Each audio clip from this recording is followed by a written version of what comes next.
Hey everyone, and welcome to our Jett course here on the SkillCapped.com website. In this course, we're going to be teaching you pretty much everything that you can know about Jett and how to play her on most of the maps here. Basically, any of these skills we're going to talk about on different maps could apply to other maps in the game. You just have to recognize in what situations for yourself, because we can't go over every single specific situation in game, but we'll give you the tools that you need to know how to deal with that. In this video, we're going to be talking primarily just about why Jett is so strong and why you might want to play her. She's oftentimes considered the most broken agent in the game, and it's for good reason.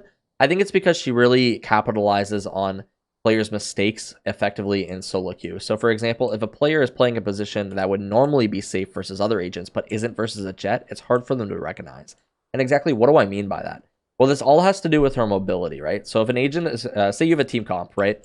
There's going to be a breach and a Jett right here. And there's going to say, like, maybe a Killjoy on site or something like that. So if Killjoy is playing on site back here, this would normally be a pretty safe position, right? If she's sitting right here, she can kind of see somebody. Oh, no, there's somebody here. Maybe runs back.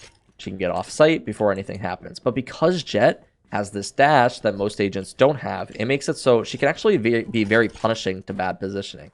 So say we have a breach right here and a Jett. And the breach flashes, and I dash back site like this. And now this player is full blind, and they're not able to make it out because I covered this distance a lot quicker than they really anticipated, right?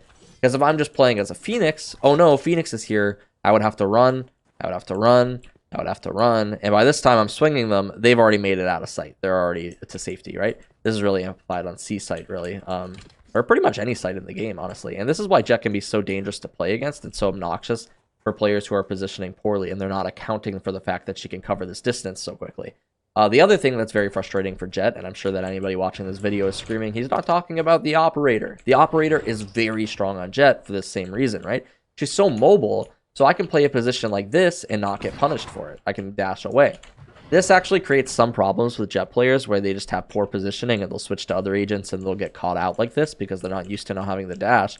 But this is a great tool of Jett and should be utilized, right? If I'm playing a position like this and somebody peeks me, I can just always dash away, and hopefully if I don't hit the wall, I can make my way out. This is why Jett is very difficult to nerf right now. You saw that they reduced her smoke charges to 2. They now cost 200. They changed her knives so they no longer refresh on right clicks. But Jett is still strong, and she's probably still going to be continued to run in any professional comp. And that's just because she does things that other agents can't do, which is her mobility. I hope this gives you a good idea of why Jett's so strong or why you might want to play her. She's a very aggressive playstyle that can catch players off guard. She's very fast, and that fastness, or that mobility, I suppose, can put you in a lot of bad situations, like we mentioned. It can cause a lot of bad habits, but hopefully we can cover those bad habits in these guides and help you become the Jett player that you want to be. So let's move on to the next video right here, and thanks for watching.